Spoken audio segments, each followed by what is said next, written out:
ఈ భూమిని, ఆకాశమును, సూర్యచంద్ర నక్షత్ర మండలాలను, వాటి మధ్య ఉన్న సమస్తాన్ని సృష్టించిన ఓ సృష్టికర్త, నీకు కోటాను కోట్ల కృతజ్ఞతాస్తుతులు చెల్లించున్నాను. ధన్యవాదాలు తెలియజేస్తున్నాను.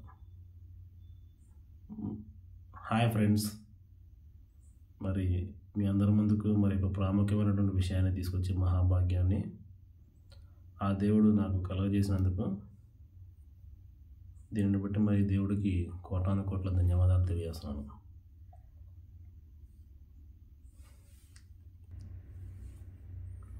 ఈ వీడియోలో మనం ప్రత్యేకంగా తెలుసుకోబోయే అంశం ఏమిటంటే, ముందుగా మనిషి యొక్క నైజాన్ని లేకపోతే మనిషి యొక్క వ్యక్తిత్వాన్ని గురించి, తర్వాత మనిషి యొక్క దృక్పథం ఏ విధంగా ఉండాలి ఆధ్యాత్మికత వైపునకు, అంతేకాకుండా అతను ఎటువంటి దృక్పథాన్ని ఉంటే ఆధ్యాత్మికత వల్ల లాభాన్ని పొందగలుగుతాడు, ఎటువంటి దృక్పథం అనేది మనిషిని ఆధ్యాత్మికత నుండి అతను లాభం పొందే మార్గాన్ని చూపిస్తుందో, అతను కాకుండా అతని తోటివారు, అతని చుట్టూ ఉన్న సమాజం కూడా ఆధ్యాత్మికత వల్ల ఎలాంటి లాభాలను పొందుతుంది అనే విషయాలను నేను ఈ వీడియోలో ప్రత్యేకంగా తెలియజేయాలని కోరుకుంటున్నాను.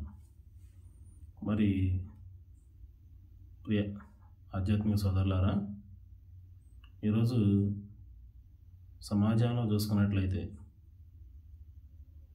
మరి ఈ భూమి మీద రకరకాల జీవరాశులు మనుగడ సాగిస్తున్నాయి. అయినప్పటికీ కూడా మరి అనేక వేల జీవరాశుల్లో కూడా ఉత్తమమైన జీవిగా మనిషి యొక్క స్థాయి అనేది చెరగని ముద్ర వేసుకుంది. బహుశా అతనికి ఉన్నటువంటి విచక్షణ జ్ఞానము మరియు సత్యాన్ని అసత్యాన్ని వేరుపరిచే సామర్థ్యం, ఈ రెండు గొప్ప సామర్థ్యాలు మనిషిని మిగతా జీవరాశులతో పోల్చుకున్నప్పుడు ఒక గొప్ప స్థానంలో నిలబెట్టాయి.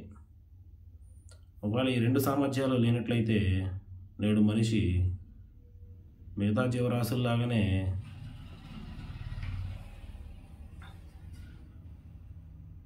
జీవితం గడపాల్సిన అవసరం ఏర్పడేది.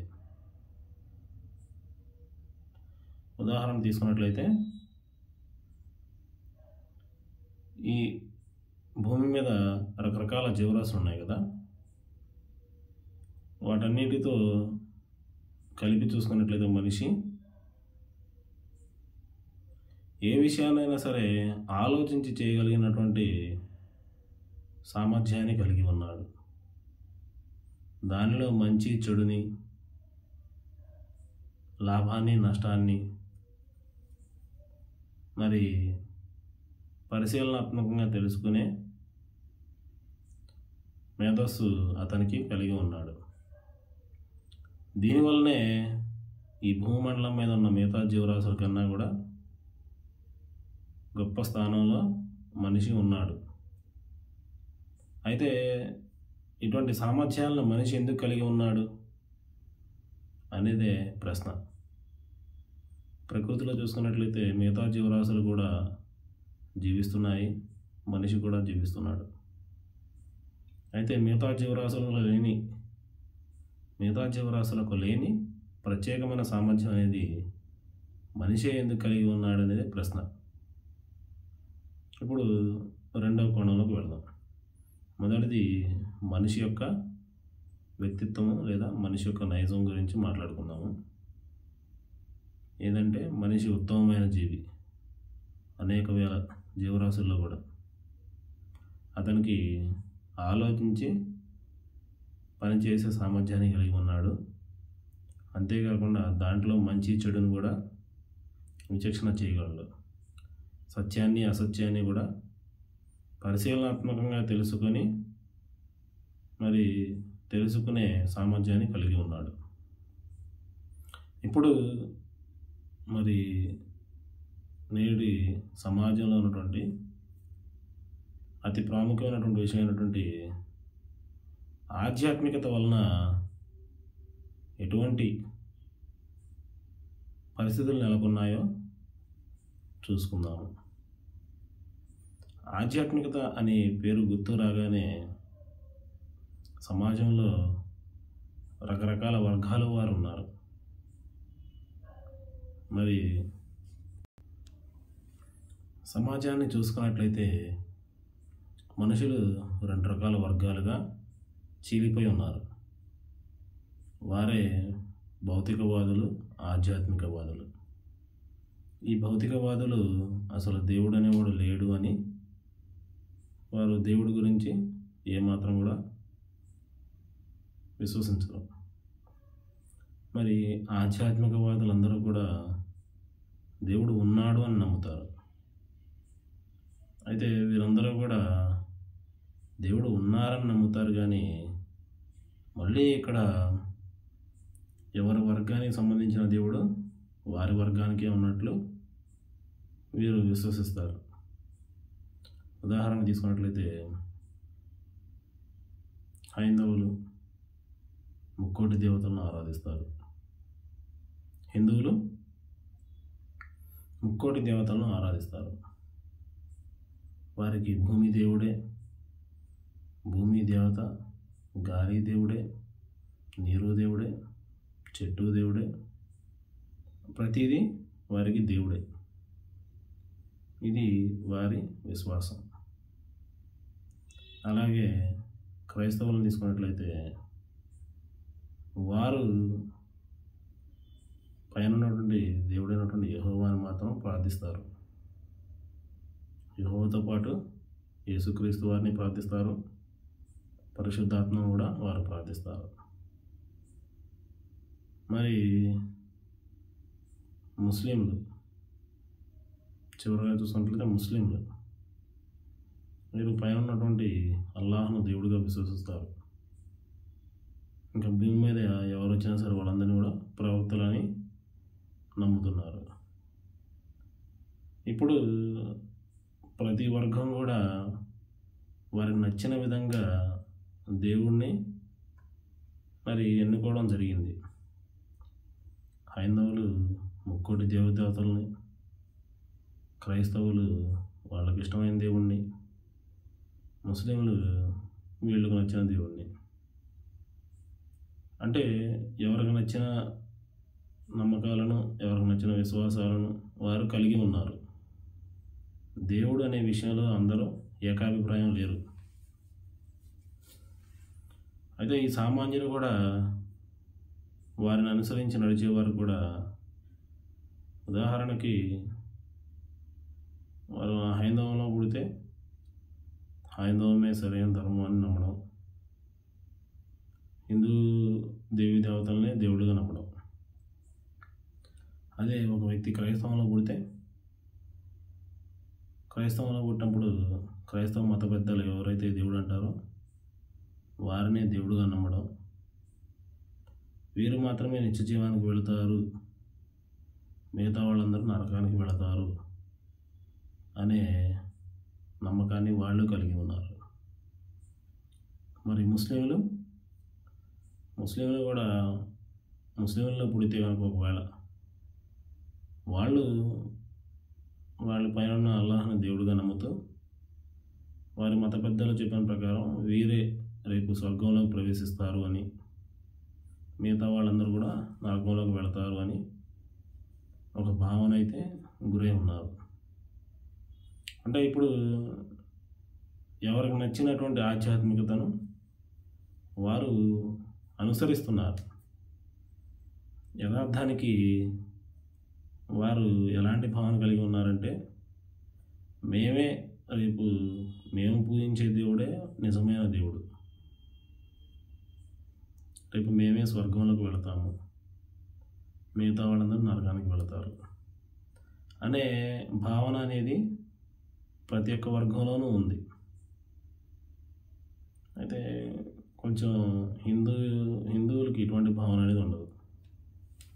ముస్లింలకి, క్రైస్తవులకి అయితే ఇటువంటి భావన అనేది ఖచ్చితంగా ఉంటుంది. మరి ఇలాంటి భావన కలిగి ఉండి మరి ఆధ్యాత్మికత అనేది వీరికి ఎటువంటి మేలును చేకూరుస్తుంది?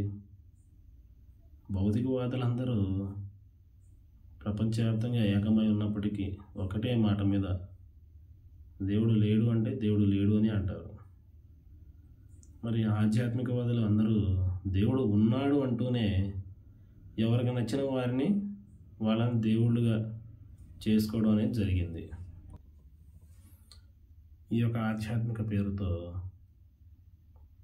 మరి దేవుడు ఉన్నాడని నమ్ముతూనే ఎవరికి నచ్చినటువంటి విశ్వాసాన్ని వారు కలిగి ఉన్నారు.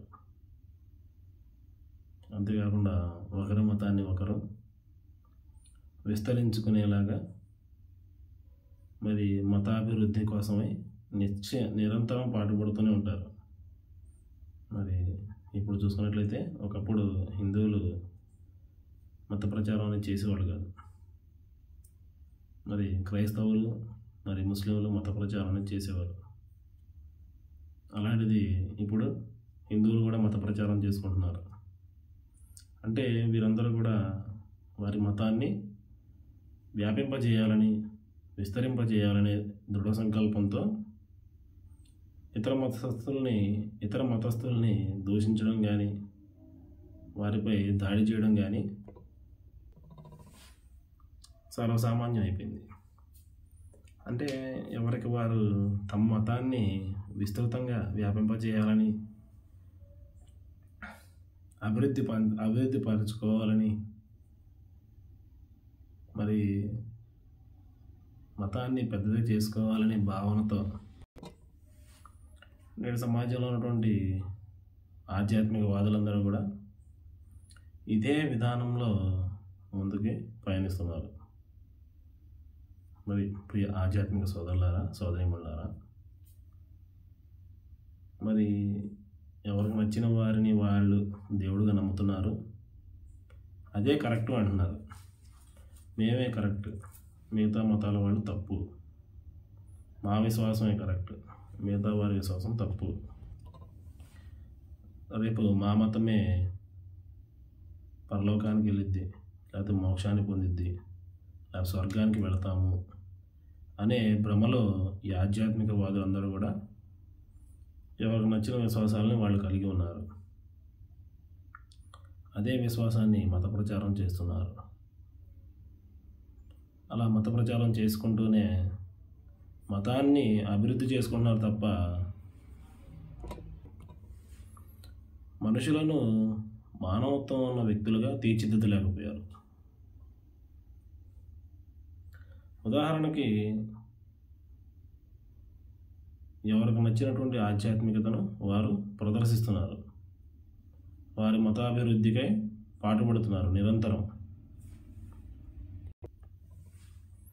భౌతికవాదులందరూ దేవుడు లేడు అంటూ ప్రపంచవ్యాప్తంగా ఒక్కతాటి మీద ఉంటే, వీరు దేవుడు ఉన్నాడు అంటూనే వీరికి ఇష్టమైనటువంటి మార్గం నడుస్తూ ఉంటారు. వీరికి నచ్చిన వారిని దేవుడిగా చేసుకోవడం, నచ్చిన వారిని దూషించడం. అయితే ఈ రకంగా నేటి ఆధ్యాత్మికవాదులందరూ కూడా ఉన్నారు. అయితే ఇక్కడ ప్రాముఖ్యమైనటువంటి విషయం ఏంటంటే,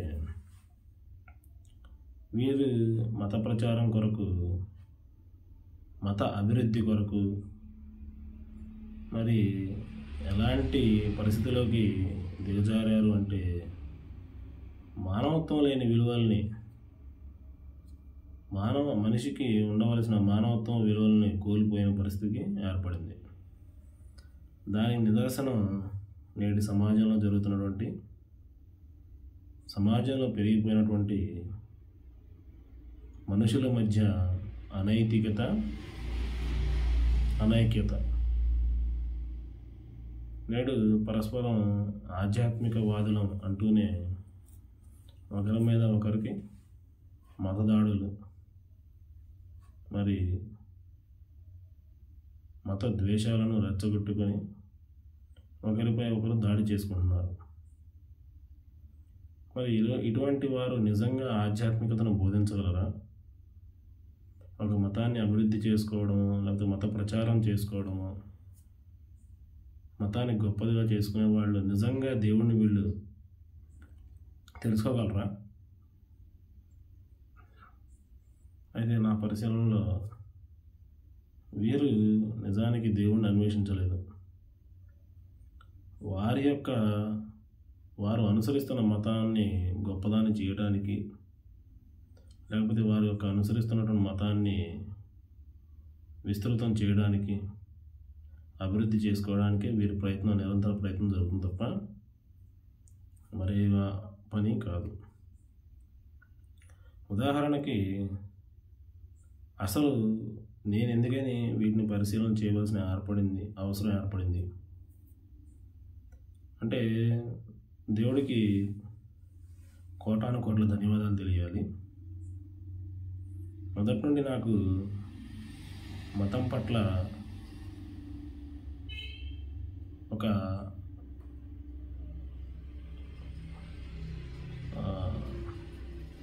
ప్రాధాన్యత ఇచ్చేటటువంటి భావన అనేది ఏమీ లేదు.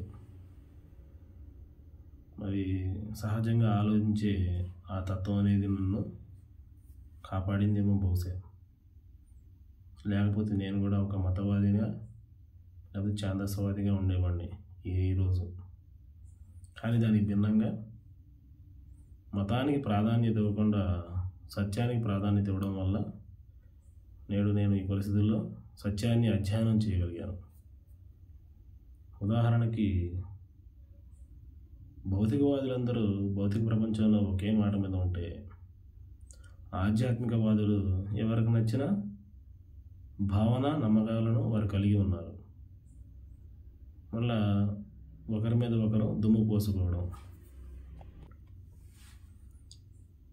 ప్రియ ఆధ్యాత్మిక సోదరులారా, క్రైస్తవులారా, ముస్లింలారా, హైందవులారా,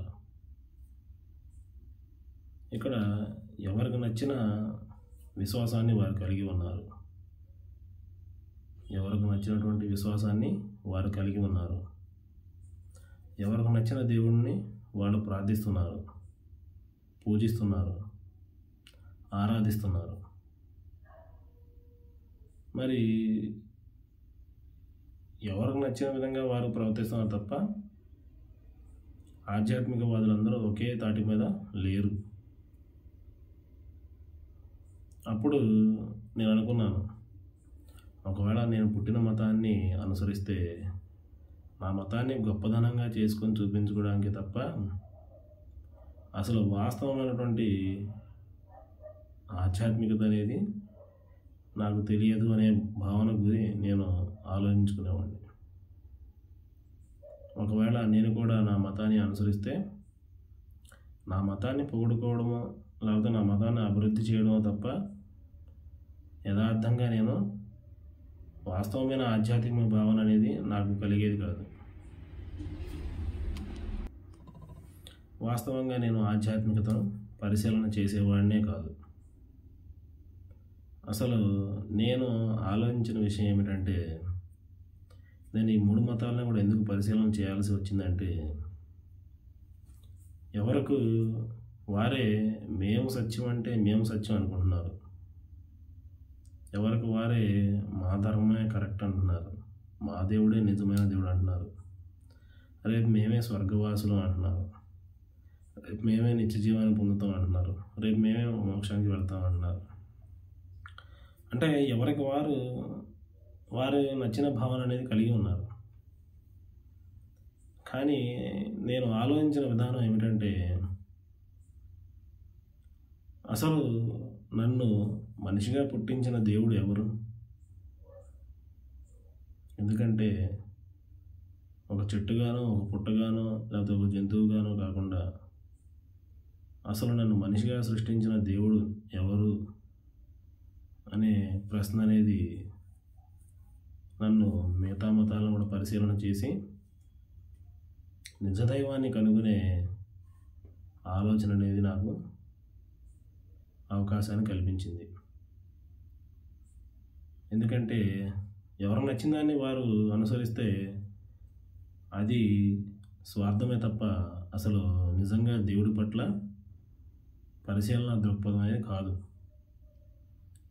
అప్పుడు నేను పరిశీలన చేయడం మొదలుపెట్టాను. ఉదాహరణ తీసుకున్నట్లయితే,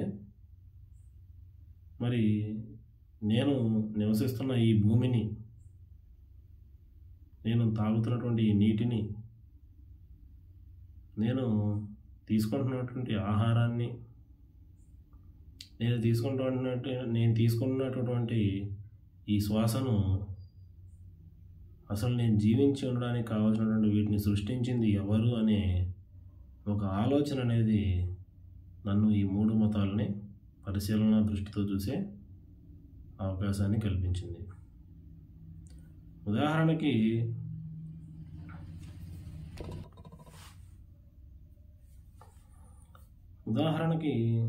హిందువులు నివసించే భూమి, క్రైస్తవులు నివసించే భూమి, ముస్లింలు నివసించే భూమి ఒక్కటే. రకరకాల భూములు ఏమైనా ఉన్నాయా? మరి వీరందరూ నివసించే భూమి ఒకే ఒక్క భూమి. మరి హిందువులు తాగే నీరు, ముస్లింలు తాగే నీరు, అలాగే క్రైస్తవులు తాగే నీరు కూడా ఈ భూమిలో నుండి వచ్చిందే. ఒకటే నీరు వీరందరూ తాగేది. వీరందరూ నివసించే భూమి ఒక్కటే.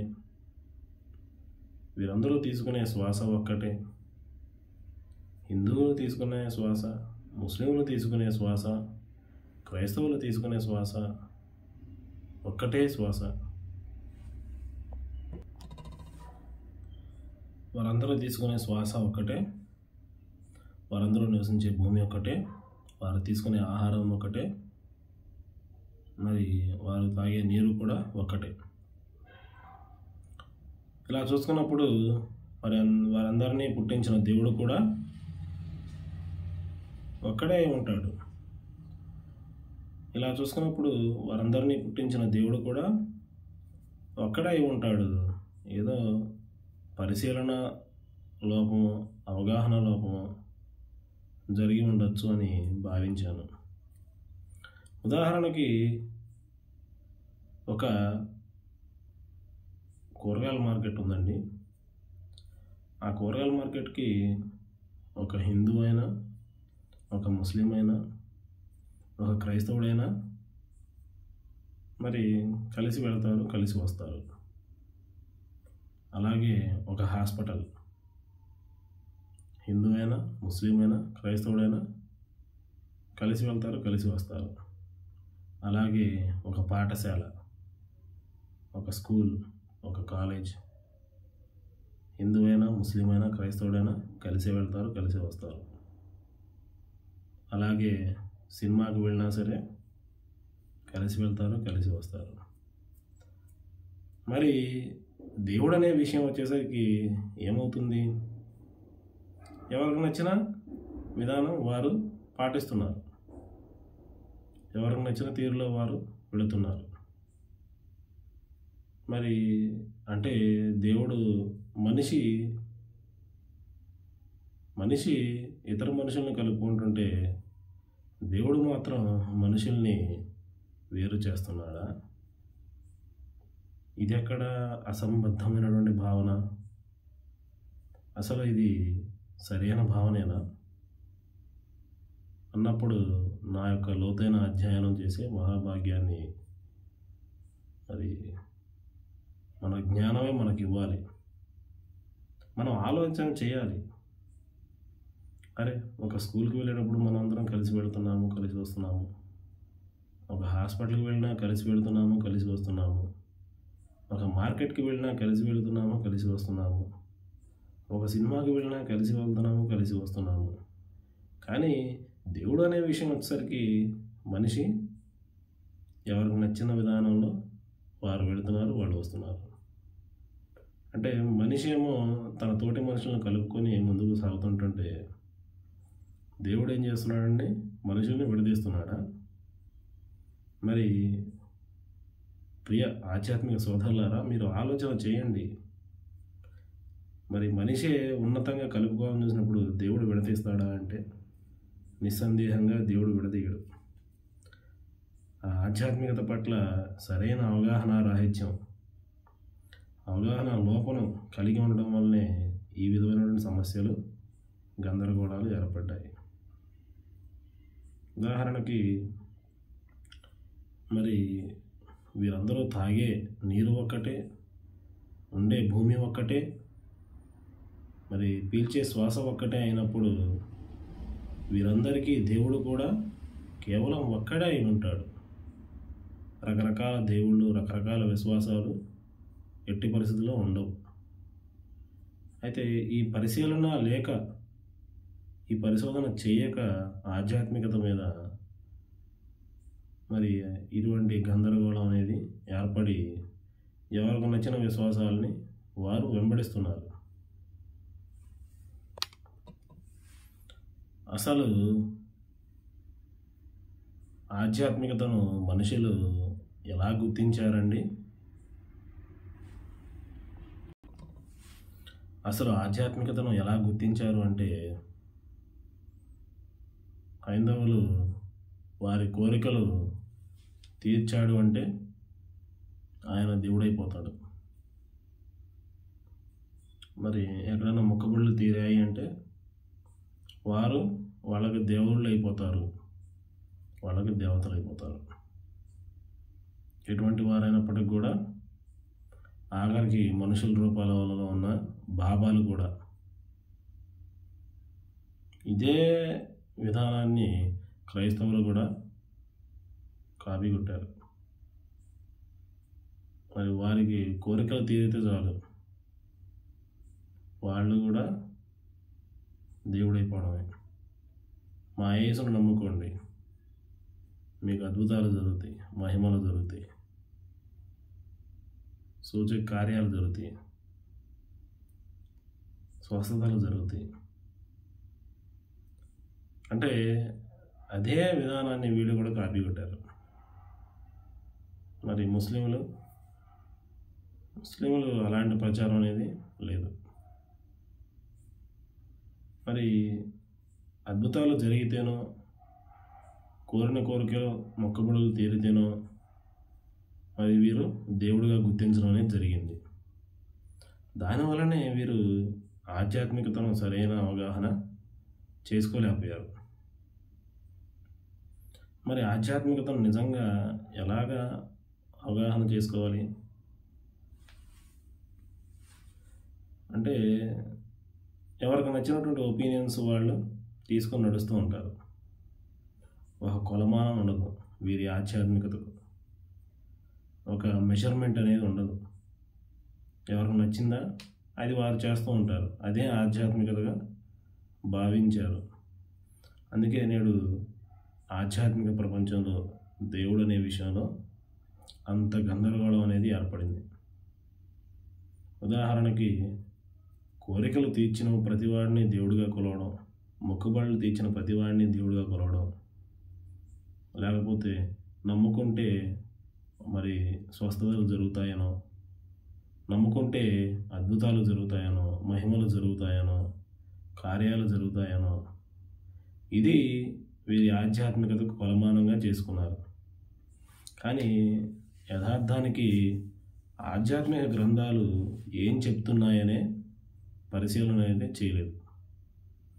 దానివల్లనే నేటి ఆధ్యాత్మిక ప్రపంచం అనేది ఏమైందంటే ఎవరికి నచ్చిన విశ్వాసాన్ని వారు కలిగి ఉండి ముందుకు నడుస్తున్నారు తప్ప యథార్థంగా పరిశీలన అనేది ఆధ్యాత్మిక ప్రపంచంలో లేదు, జరగలేదు.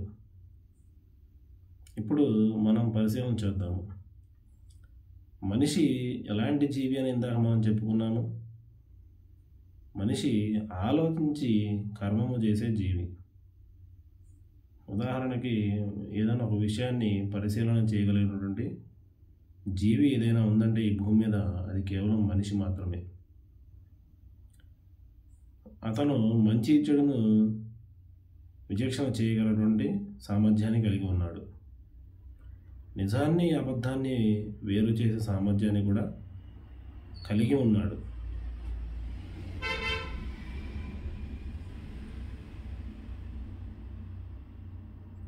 ఈ సామర్థ్యాలను ఎందుకు కలిగి ఉన్నాడు అంటే తాను ప్రతి దాంట్లో కూడా నిజాన్ని తెలుసుకునే ఉద్దేశంతోనే ఈ సామర్థ్యాలను కలిగి ఉన్నాడు. ప్రియ ఆధ్యాత్మిక సోదరులారా, సోదరీమణులారా, ఏదో నేను అనుసరిస్తున్న మతం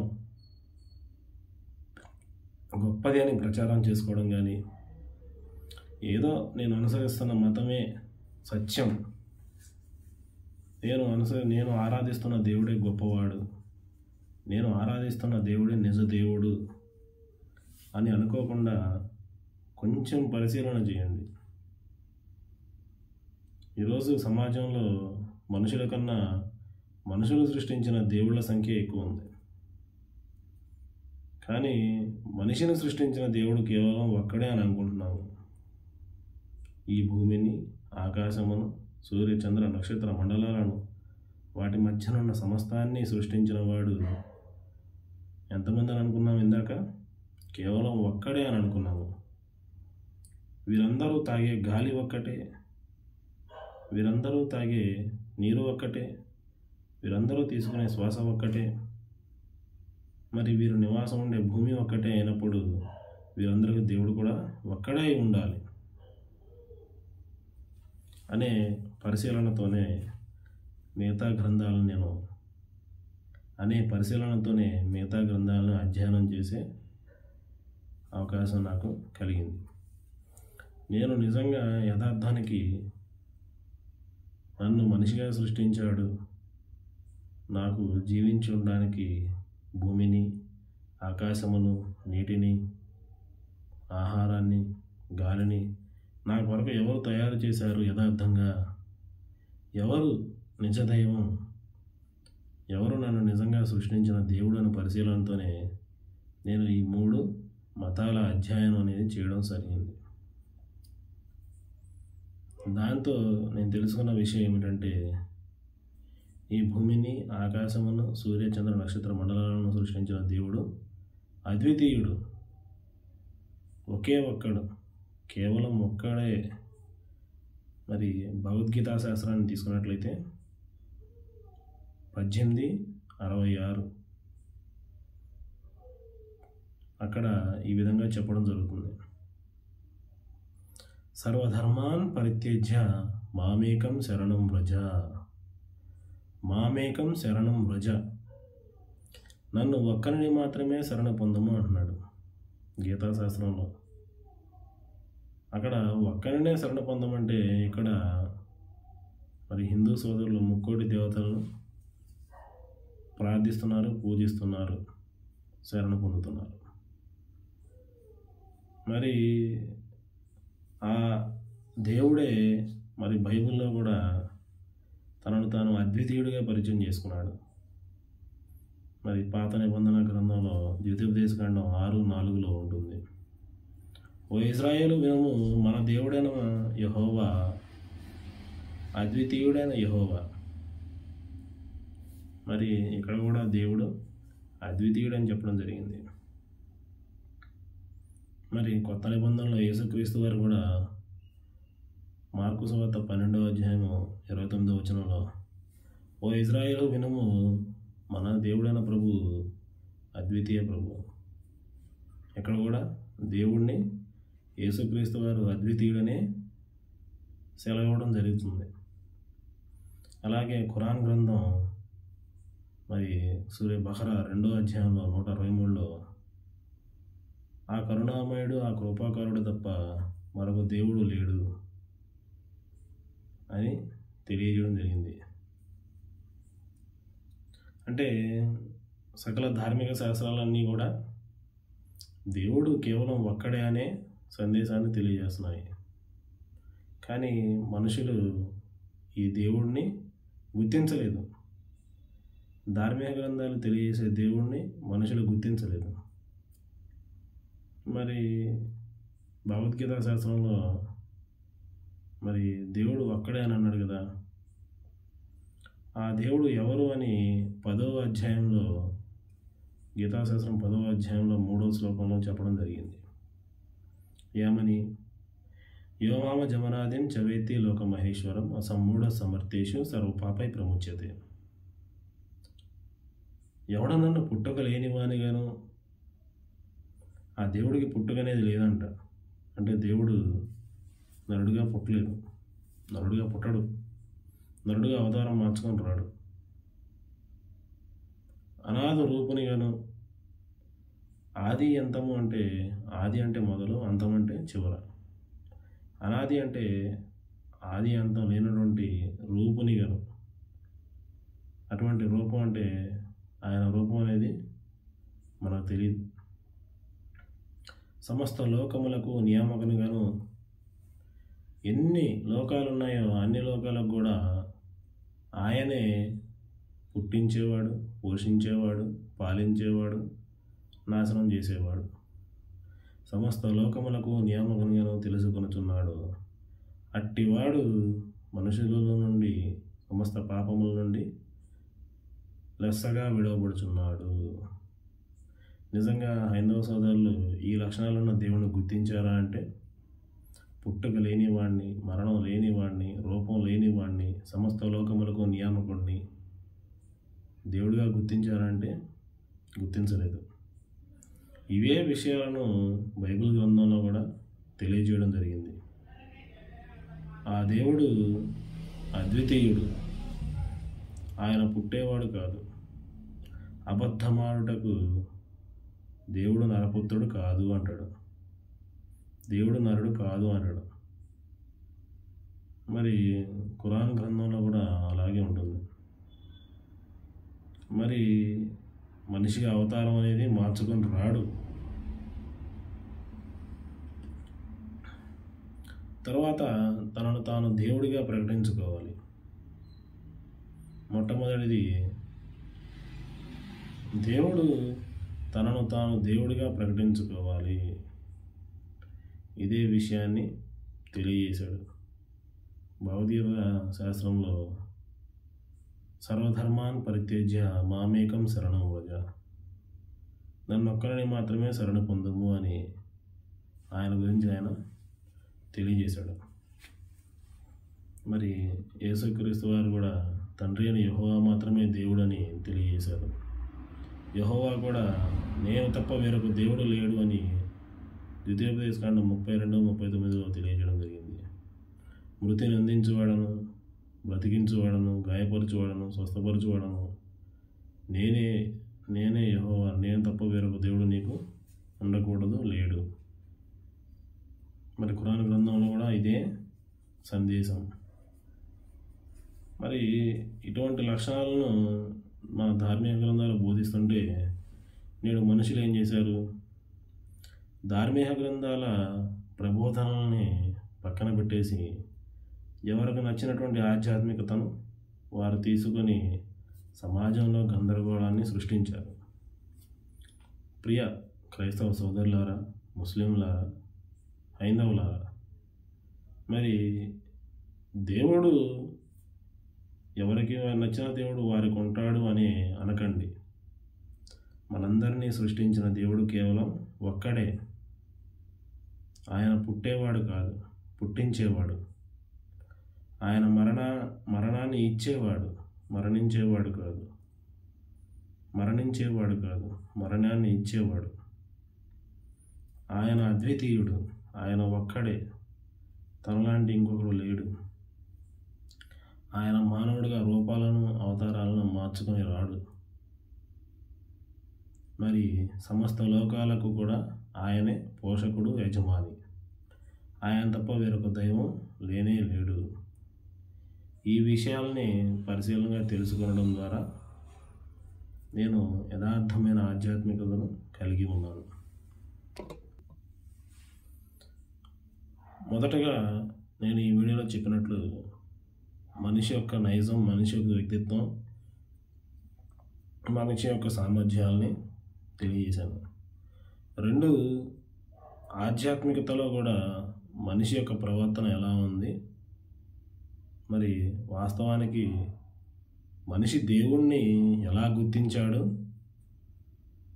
ఎలాగా గుర్తించాలో అలా గుర్తించలేదు అనే విషయాన్ని తెలియజేశాను. తర్వాత దేవుడు ఎవరు,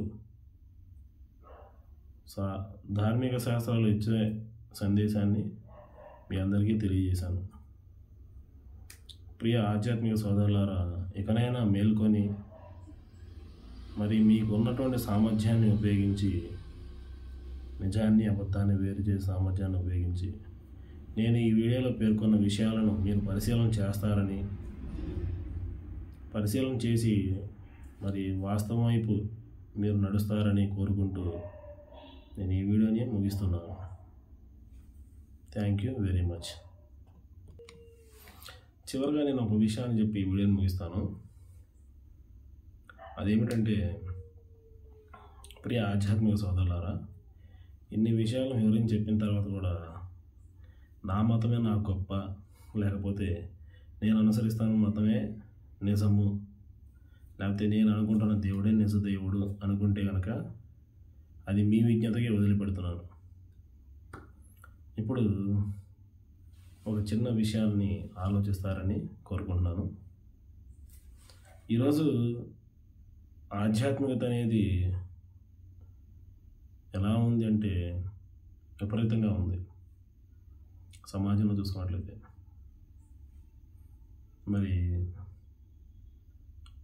ఉదాహరణకి సోమవారం మొదలుకొని మళ్ళీ సోమవారం వరకు ప్రతిరోజు కూడా పూజలు, పురస్కారాలు, ఉపవాసాలు, అన్నదానాలు, నిత్య కళ్యాణం, పచ్చతోరణం అని ఆధ్యాత్మికత అంత ఉధృతంగా సాగిపోతుంది. ఉపవాసాలు, యజ్ఞాలు, యాగాలు, హోమాలు మరి అంత ఉధృతంగా ఉన్నప్పుడు సమాజంలో ఉన్నటువంటి చెడులు తగ్గాల పెరగాల? ఎందుకంటే మనిషి యొక్క ఆధ్యాత్మికత అనేది మనిషిని ఆ పరివర్తన తీసుకువచ్చి మనిషిలో ఉన్నటువంటి చెడు ప్రవృత్తిని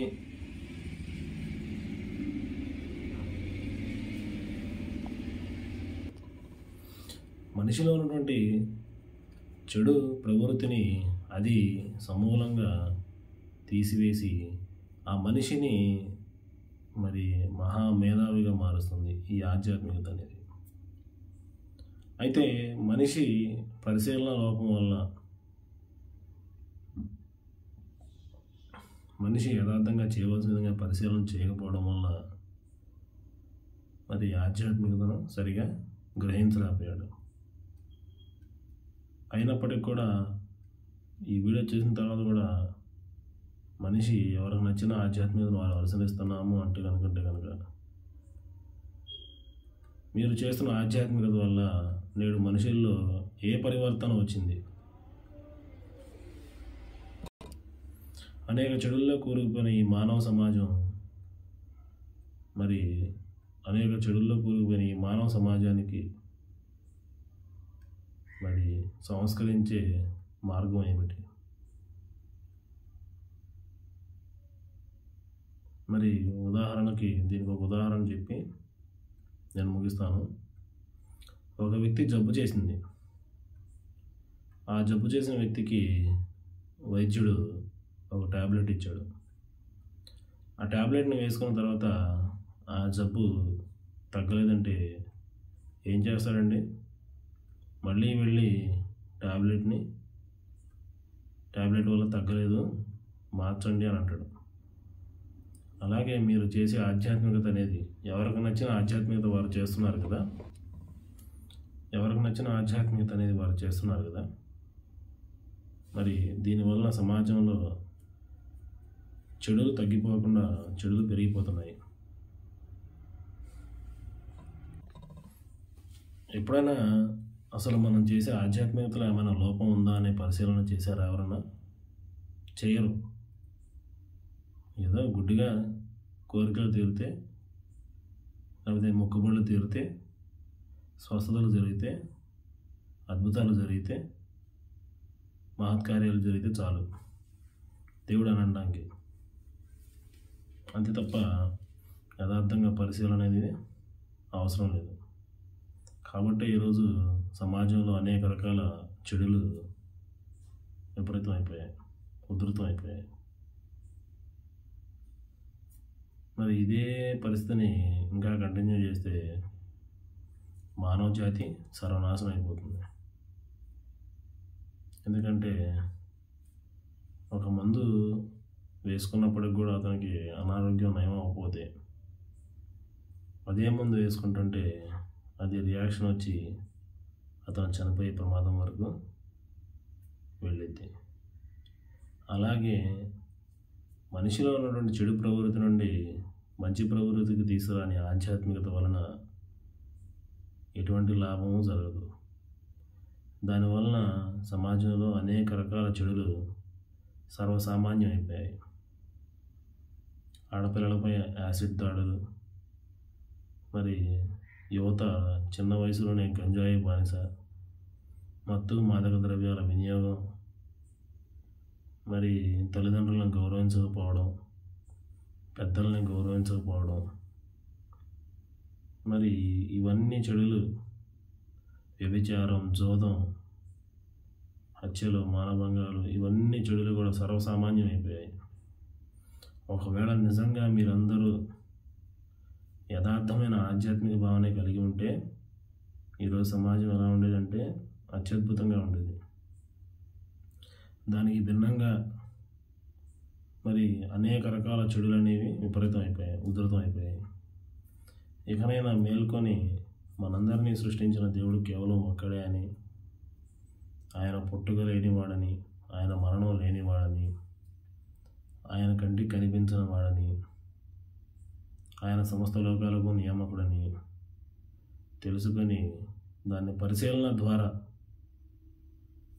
మరి పరిశీలన చేయటం ద్వారా సత్యాన్ని గ్రహించాలి తప్ప నేడు కొంతమంది దొంగ సాక్ష్యాలను చెప్పిస్తూ ఉంటారు సమాజంలో. గుడ్డి వాళ్ళకి చూపు వచ్చిందని, కుంటి వాళ్ళకి కాళ్ళు వచ్చాయని, మరి అనారోగ్యంతో ఉంటే ఆరోగ్యం వచ్చిందని అబద్ధపు సాక్ష్యాలని ప్రకటిస్తూ ఉంటారు. ఇదంతా కూడా వారి మతాన్ని అభివృద్ధి చేసుకోవడం కోసమో, లేకపోతే వారి యొక్క సంఘాలను పెంచుకోవడం కోసమో, లేకపోతే వారి యొక్క మతాన్ని విస్తరింపజేయడం కోసమే తప్ప నిజాలను ఎటువంటి పరిస్థితుల్లో వారు తెలియజేయరు. ఈ వీడియో చూసిన తర్వాతైనా మీరు ఆలోచిస్తారని నేను కోరుకుంటూ, ఇదంతా కూడా యథార్థమైనటువంటి నా సాక్ష్యం. నేను పరిశీలన చేయడం ద్వారా నన్ను పుట్టించిన దేవుడికి మాత్రమే నేను ధన్యవాదాలు తెలియజేస్తున్నాను. నన్ను సృష్టించిన దేవుడికే నేను ధన్యవాదాలు, కృతజ్ఞతలు తెలియజేస్తున్నాను. మీరు కూడా నిజంగా మిమ్మల్ని సృష్టించిన వాడికే తెలియజేస్తున్నారా, లేకపోతే మోసపోయి మీ మతాచారులు, మీ మత పెద్దలు చెప్పినటువంటి వాళ్ళని అనుసరిస్తూ అబద్ధ ఆధ్యాత్మిక భావంలో జీవిస్తున్నారా? మిమ్మల్ని మీరు పరిశీలన చేసుకోండి. Thank you very much.